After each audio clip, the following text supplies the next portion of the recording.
नमस्कार। मैं Vivek Sharma, assistant professor sociology.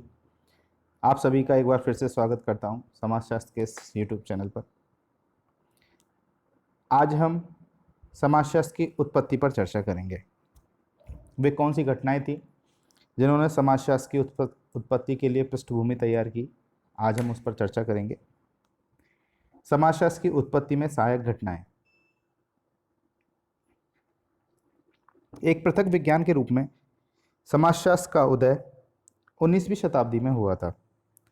Europe उस समय फ्रांसीसी तथा औद्योगिक क्रांति के कारण परिवर्तन के दौर से गुजर रहा था, किंतु फ्रांसीसी क्रांति तथा औद्योगिक क्रांति से पूर्व यूरोप में 14वीं से 19वीं शताब्दी के बीच वाणिज्यिक क्रांति एवं वैज्ञानिक क्रांतियों का काल, जो पुनर्जागरण युग के नाम से भी जाना जाता है, ने समाजशास्त्र के उद्भव के लिए एक उर्वर पृष्ठभूमि तैयार कर दी थी। चलिए तो अब हम उन घटनाओं की चर्चा करते हैं विस्तार से जिन्होंने समाजशास्त्र की उत्पत्ति में सहायता दी। वाणिज्यिक क्रांति। वाणिज्यिक क्रांति का संबंध सन 1450 से लगभग सन 1800 के बीच हुए घटनाक्रम से है। मध्यकालीन यूरोप की अर्थव्यवस्था विकास की संभावनाएं बहुत सीमित थी। वाणिज्यिक वैज्ञानिक क्रांति जैसी घटनाओं से मध्यकालीन यूरोप की गतिहीनता दूर हुई तथा जड़ अर्थव्यवस्था को अधिक गतिशील और विश्वव्यापी प्रणाली का रूप प्रदान किया। वाणिज्यिक क्रांति वस्तुतः 15वीं शताब्दी के बाद हुए व्यापार तथा वाणिज्य के विस्तार से संबंधित है। यह विस्तार इतना व्यापक तथा सुव्यवस्थित था कि इसे क्रांति का नाम दिया गया।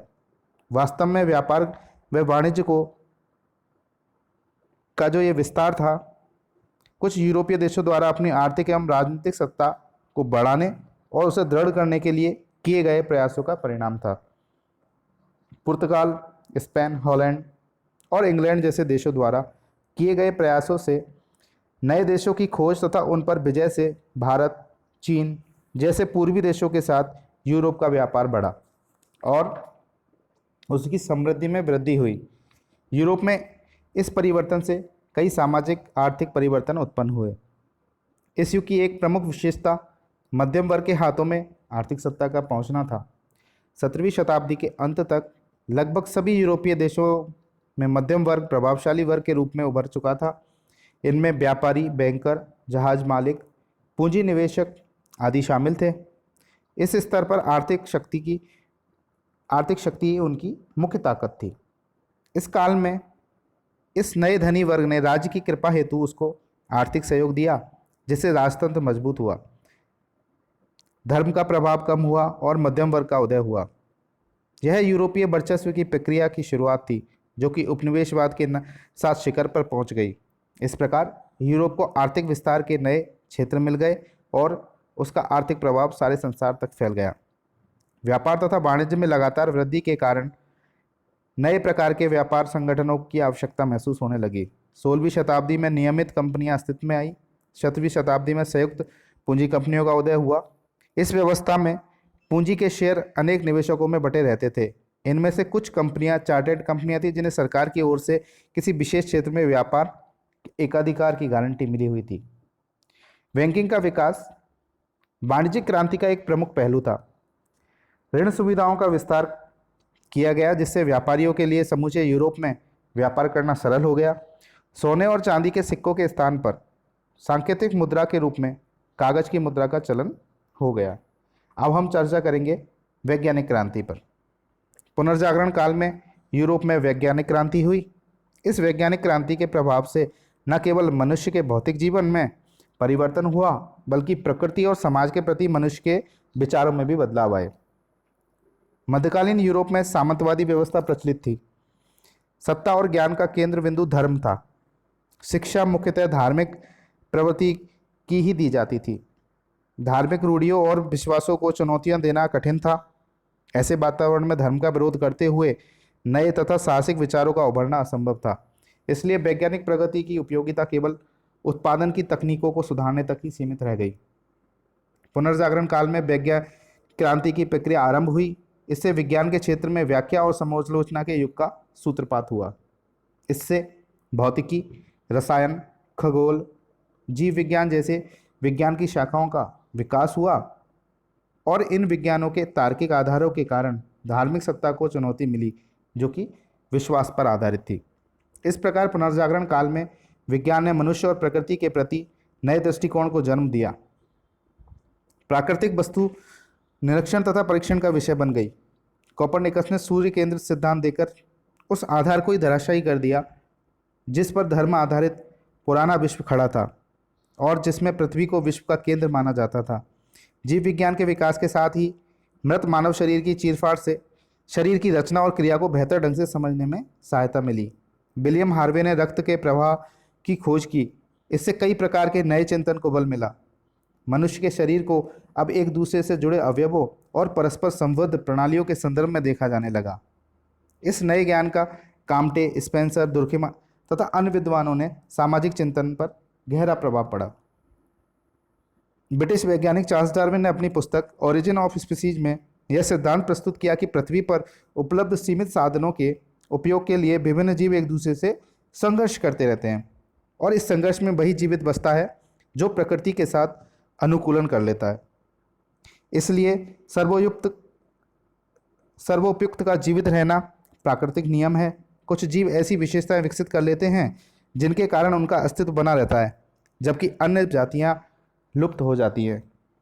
डार्विन ने अपनी पुस्तक डिसेंट ऑफ मैन में कहा है कि मनुष्य के पूर्वज बंदर जैसे प्राणी थे जिनका अनेक शताब्दियों में मनुष्य के रूप में विकास हुआ। इससे पहले यह माना जाता था कि ईश्वर ने अपनी छवि में मनुष्य की रचना की है। रूढ़िवादियों ने इस मान्यता को अस्वीकार कर दिया कि मनुष्य की उत्पत्ति बंदर से हुई है। डार्विन के विकासवाद के सिद्धांत को व्यापक स्वीकृति मिली। विकासवादी विचारक विशेषकर हर्बर्ट स्पेंसर ने इस सिद्धांत को समाज जगत पर लागू किया। स्पेंसर का मत था कि न केवल जीव बल्कि समाज का भी निम्न अवस्था से उच्च अवस्था में विकास होता है। अब हम फ्रांसीसी क्रांति का योगदान को जानेंगे। 1789 में हुई फ्रांसीसी क्रांति स्वतंत्रता तथा समानता के लिए मानव संघर्ष के इतिहास को एक नया मोड़ देने वाली घटना सिद्ध हुई। इस क्रांति ने सामंतवाद के युग को समाप्त करके नई समाज व्यवस्था का सूत्रपात किया। राजतंत्र से लोकतांत्रिक राजनीतिक व्यवस्था की ओर प्रस्थान, राजनीतिक क्षेत्र में मध्यवर्ग का प्रभुत्व आदि ने समाज में बहुत से परिवर्तन उत्पन्न किए। इस क्रांति से केवल फ्रांसीसी समाज में ही नहीं बल्कि समूचे यूरोपीय समाज में दूरगामी परिवर्तन हुए। अब हम औद्योगिक क्रांति की चर्चा करते हैं। औद्योगिक क्रांति 1760 के आसपास ब्रिटेन में प्रारंभ हुई।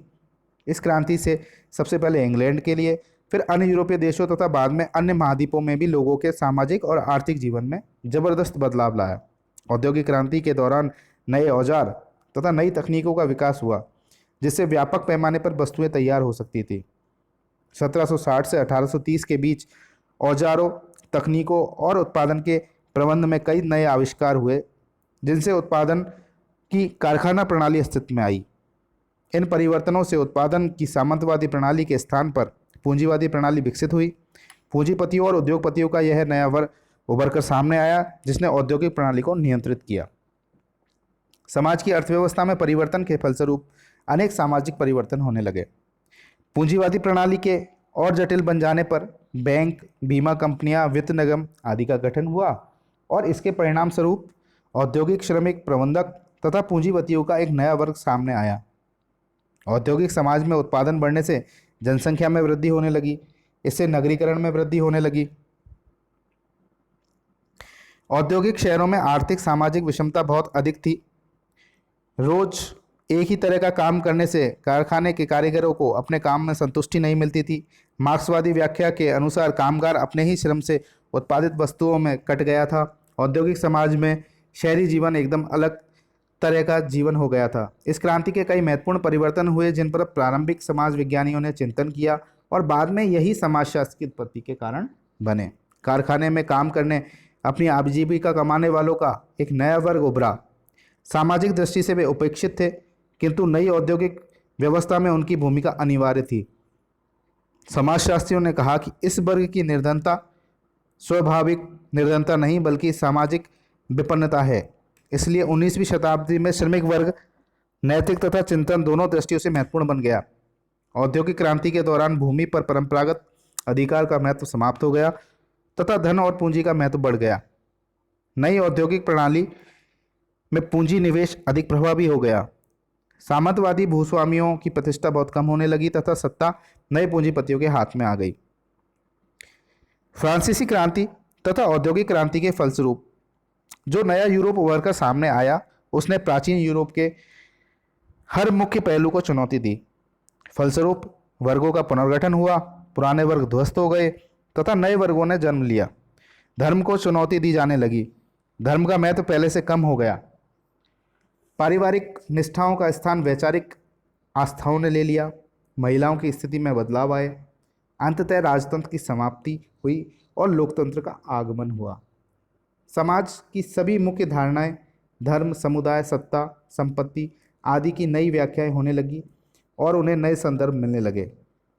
हमने जिन भी इन घटनाओं का अध्ययन किया, ये सभी घटनाओं ने समाज की इन नवीन परिस्थितियों पर विचार करने हेतु बुद्धिजीवियों को प्रेरित किया और समाजशास्त्र के उद्भव की पृष्ठभूमि तैयार की। आपने जो अभी वीडियो के माध्यम से समाजशास्त्र की उत्पत्ति के संबंधित घटनाओं का अध्ययन किया, आप अभ्यास प्रश्न के रूप में समाजशास्त्र की उत्पत्ति में किन घटनाओं का योगदान था, इसका वर्णन करेंगे।